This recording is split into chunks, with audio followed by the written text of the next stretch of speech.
Alper Mahallesi. Benim araştırma hastanesi.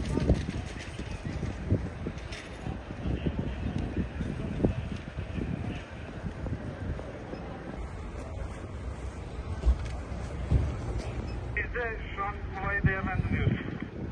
Sağımızı bir istasyon alsanız çalıştı tekrar edin. 74-37 merkez Ahmet Aslan isimli şahıs şu an bizde konuyu değerlendiriyoruz. Ama eğitim araştırmanı buluyorsunuz öyle mi?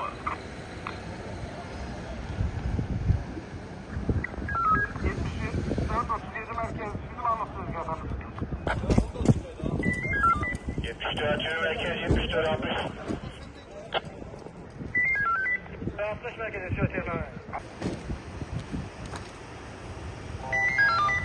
74 merkez 74 65. Kime de verim? Obatlar Gazi'ye intikal eden düştükleri aynı zamanda yaralı olan Fatih Alma isimli şahısla 49 an sıvapları muhafaza edilsin herhangi bir 74 65 merkez 74 ediyorum ben. Hasan Bey Caddesi değil mi? 74 30 45 30 takip edebilir mi? 74 30 doğrudur. Şahsen muhafaza